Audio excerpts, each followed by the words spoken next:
आगे है भी हमारे पास प्रेपरेशन ऑफ द फिनोल। तो मैंने इसे कुछ कोशिश की है कि आपको सभी रिएक्शंस एक ही पेज पर मिल जाएं, एक चार्ट की फॉर्म में आपको मिल जाएं, ताकि आपको याद करनी इजी हो जाए।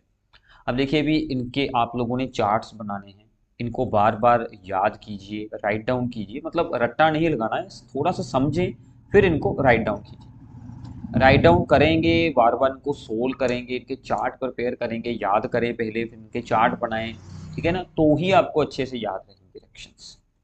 तो रिएक्शंस को ऐसे मतलब एज ए ये आपका कुछ बेस तैयार होता है। अगर आप लोग आगे इसी फील्ड में जाना चाहते हैं तो ये सब कुछ याद करना बहुत ही इंपॉर्टेंट होता है, ठीक है। अगर आपको रिएक्शंस के बारे में पूरी जानकारी आपके ब्रेन में सेव होगी तभी आप कुछ सोच पाएंगे कि इनके साथ आगे आप लोग क्या कुछ कर सकते हैं इन सभी कंपाउंड्स को यूज कर कर, ठीक है भी।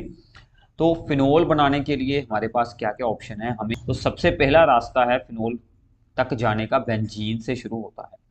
तो बेंजीन से फिनोल तक जाने के दो रास्ते हैं, पहले इस रास्ते को देखते हैं। इसमें हमने ऐड किया H2SO4 and SO3 gas with H2SO4 that is the oleum, यानी कि इनको जोड़कर क्या बनता है H2S2O7 that is the oleum, ठीक है। तो ये हमने ऐड किया है इसमें। इसने क्या किया, इसने बेंजीन के ऊपर अटैच कर दिया SO3H, यानी कि बेंजीन सल्फोनिक एसिड हमें बना दिया। तो ये क्या बन गया, बेंजीन सल्फोनिक एसिड।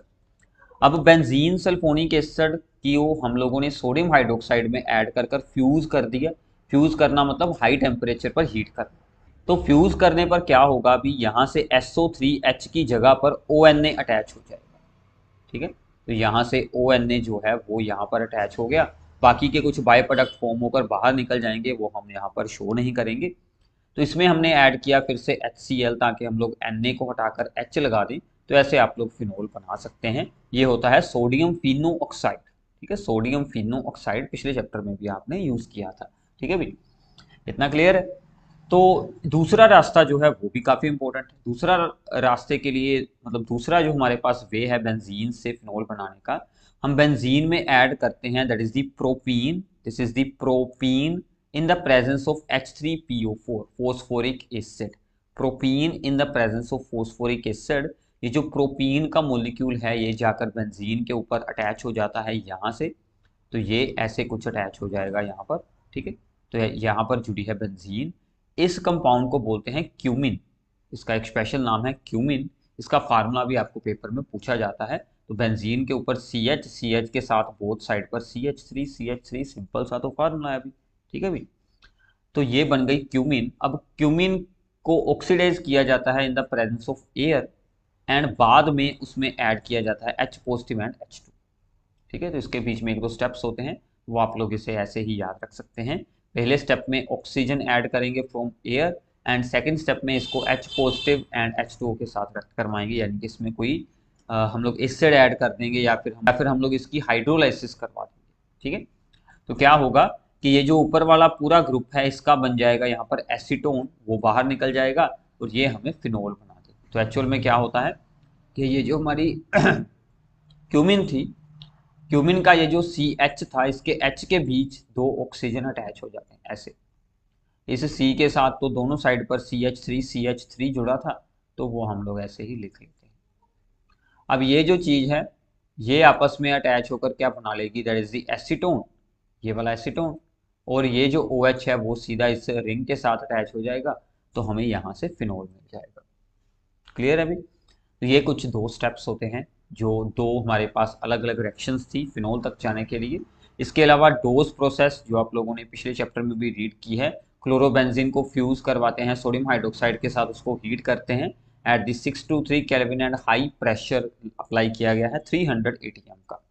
इससे क्या होगा, सबसे पहले यहाँ पर क्लोरीन की जगह पर बन जाएगा ONA, यानी कि सोडियम फिनोक्साइड। Na हटाने के लिए हम लोग HCl ऐड करेंगे तो हमें अल्कोहल यानी कि फिनोल मिल जाएगी, ठीक है भाई। सिमिलरली सबसे इजी मेथड जो है हमारा फोर्थ मेथड, हमने डाइजोनियम साल्ट यूज किया था। डाइजोनियम साल्ट को हम लोग वाटर उसमें ऐड करके उसको वार्म करेंगे हल्का सा, तो वो वहां से फिनोल बना देगा, ठीक है भाई। तो ये आपके पास सिंपल सी कुछ रिएक्शंस हैं जिसके साथ आप लोग फिनोल को प्रिपेयर कर पाएंगे।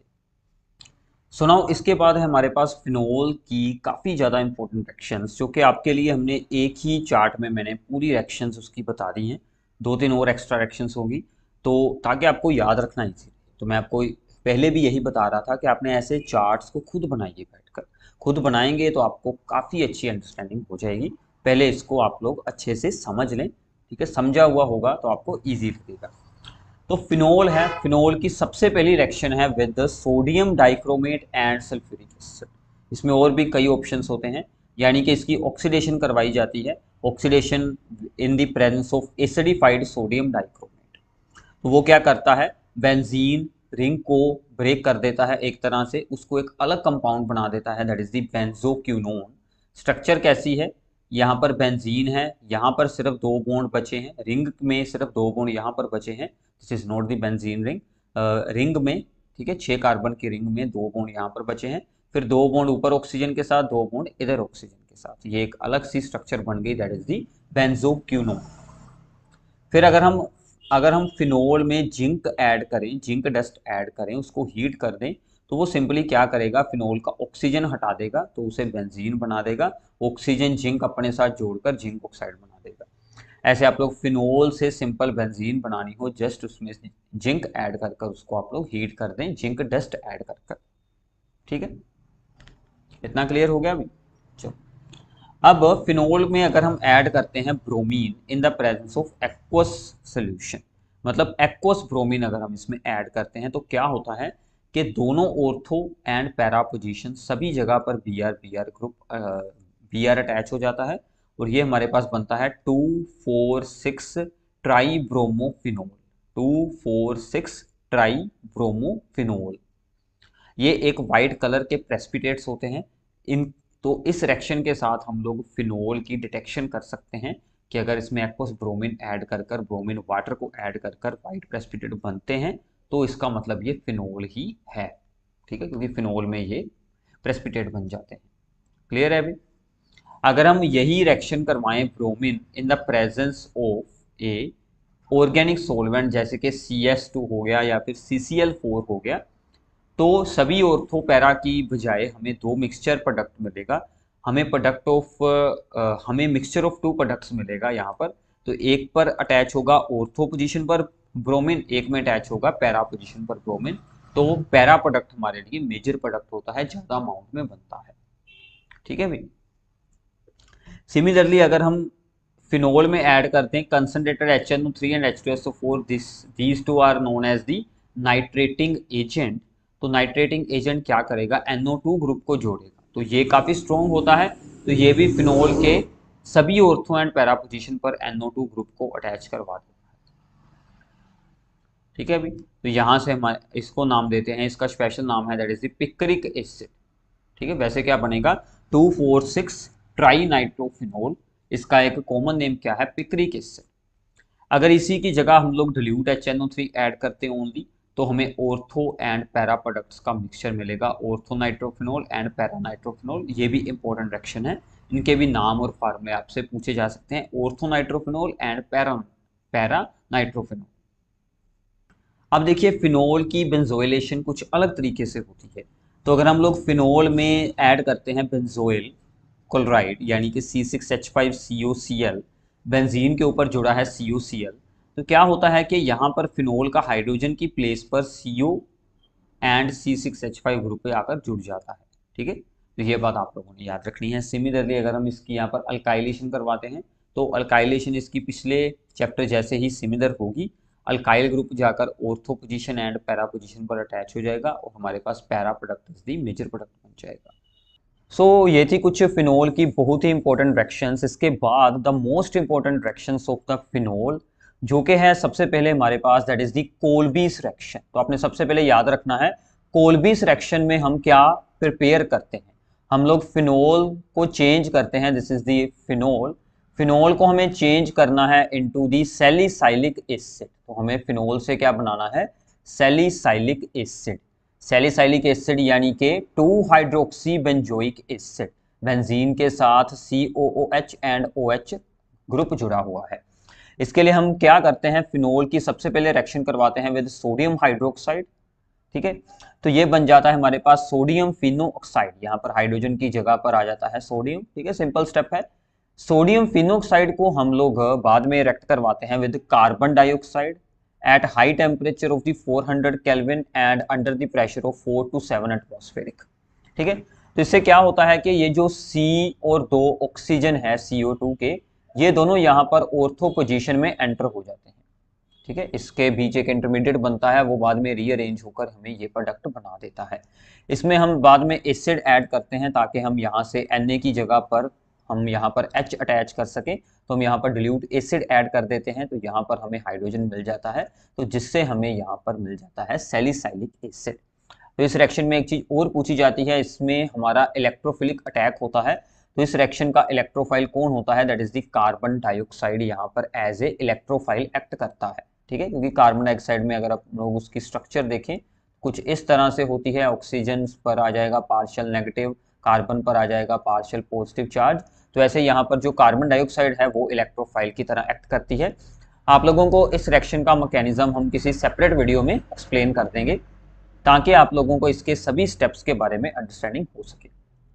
इतना क्लियर है अभी? चलो, अब ऐसे ही इसकी दूसरी most important reaction that is the reamer teamer reaction. ठीक है, तो रीमर टीमर रिएक्शन के लिए हम इस रास्ते को जाएंगे। इस रास्ते में क्या है कि हमने फिनोल को सबसे पहले रिएक्ट करवाना है with the CHCl3। So what is the CHCl3? That is the chloroform. तो क्लोरोफॉर्म एंड सोडियम हाइड्रोक्साइड के साथ हम इसे रिएक्ट करवाते हैं, तो क्या होता है, फिर से ऑर्थो पोजीशन में एंटर हो जाता है CHCl2 एंड ऊपर हाइड्रोजन तो रिप्लेस हो जाएगा विद सोडियम, क्योंकि हमने सोडियम हाइड्रोक्साइड ऐड किया था। तो CHCl3 में से क्या आता है? CCl2 आता है, तो CCl2 यहाँ पर ऑर्थो पोजीशन पर अटैच हो जाता है, तो ये बन जाता है CHCl2। इतना क्लियर है अभी? तो अब ये CHCl2 जो है, इसकी बाद में रिएक्शन हमने इसमें ऐड कर दिया सोडियम हाइड्रोक्साइड, तो वो तो बीच में था ही, मतलब वो फिर से उसके साथ रिएक्ट कर गया because this is the intermediate state. तो यहाँ पर दोनों Cl की जगह पर यहाँ पर OH ग्रुप लग जाएंगे, जो बाद में अनस्टेबल होकर ब्रेक डाउन कर कर हमें यहाँ पर CHO ग्रुप बना देगा। तो जब यहाँ पर Cl की प्लेस पर 2 अटैच हो जाएंगे हाइड्रोक्सल ग्रुप OH ग्रुप, तो एक कार्बन पर 2 OH ग्रुप अनस्टेबल होते हैं, वो ब्रेक डाउन होकर CHO यानी कि एल्डिहाइड में चेंज हो जाएगा। तो बाद में यहाँ से Na हटाने के लिए हम इसमें डिल्यूट एसिड ऐड कर देंगे H पॉजिटिव की फॉर्म में, तो वो यहाँ पर H अटैच कर देगा, तो हमें मिल जाएगा सैलिसल्डिहाइड। ठीक है, तो रीमर टीमर में क्या बनता है भी? सैलिसल्डिहाइड, यानी कि इसका नाम क्या बनेगा? 2 हाइड्रोक्सी बेंजल्डिहाइड। तो ये एक एल्डिहाइड है, ऊपर वाला एक यहाँ पर एसिड है, तो ये बन गया बेंजोइक एसिड। तो ये दोनों रिएक्शन ही बहुत ही इंपॉर्टेंट है। रीमर टीमर में इलेक्ट्रोफाइल कौन एक्ट करता है? CCl2। ठीक है, तो इसमें से CCl2 जनरेट होता है जो बाद में इलेक्ट्रोफिलिक अटैक करता है। कोल्बिस रिएक्शन में CO2 इलेक्ट्रोफाइल होता है। इसके बाद आती है इसमें that is the coupling reaction. तो कपलिंग रिएक्शन में क्या होता है कि फिनोल्स जो होती हैं वो बेंजीन डाइजोनियम क्लोराइड यानी कि डाइजोनियम साल्ट के साथ रिएक्ट कर जाती है और रिएक्ट कर कर एक डाई बनाती है। उन डाइज को नाम दिया जाता है एजो डाइस। तो यहाँ पर इसकी येलो कलर की एजो डाई बनती है। ठीक है, तो ये काफ़ी इंपॉर्टेंट रिएक्शन है। इसमें फिनोल्स या फिर एनिलीन या और भी इनके कंपाउंड्स यूज कर कर डिफरेंट कलर्स की डाइज बना सकते हैं फ्रॉम द डाइजोनियम साल्ट। तो डाइजोनियम साल्ट आप लोगों ने पिछले चैप्टर में रीड किया हुआ है। So what is the diazonium salt? Benzene के साथ N2 positive with Cl negative, this is the diazonium salt. इसकी रिएक्शन होगी विद फिनोल। ठीक है, तो क्या होगा, जहां जो इस पोजीशन पर हाइड्रोजन एटम होता है, हम शो नहीं करते बट सभी पोजीशंस पर हाइड्रोजन एटम तो होते ही हैं बेंजीन रिंग में। ठीक है, तो ये हाइड्रोजन यहाँ से रिमूव होगा, तो यहाँ से Cl रिमूव होगा, ये दोनों अपना HCl बना लेंगे और बाहर क्या निकलेगा? बाहर तो आएगा HCl, तो फॉर्म क्या होगा कि यहाँ पर ये जो N2 है, ये इसका एक N एटम इस रिंग के साथ अटैच हो जाएगा यहाँ से, तो हमें कुछ यहाँ पर N डबल बॉन्ड N का बीच में एक फंक्शनल ग्रुप मिल जाएगा जिसकी दोनों साइड पर ही बेंजीन रिंग्स जुड़ी हैं। इसी को ही एजो ग्रुप बोलते हैं, तो इसे हमने एजो बेंजीन का नाम दे देते हैं। तो पैरा हाइड्रोक्सी एजो बेंजीन इसको बोल देते हैं। ठीक है, तो यहाँ पर OH है क्योंकि हमने फिनोल यूज की थी, तो ये बनती है एक येलो कलर की डाई। ठीक है, डाई यानी कि रंग जो बनते हैं, यहाँ पर हमें येलो कलर की डाई मिल जाती है।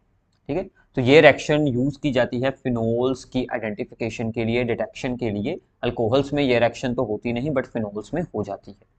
इतना क्लियर है अभी? तो साथ साथ में आप लोग इसके स्क्रीनशॉट ले सकते हैं, नोट्स बनाइए, नोट्स बनाएंगे तो आपको ज़्यादा अच्छे से अंडरस्टैंडिंग होगी।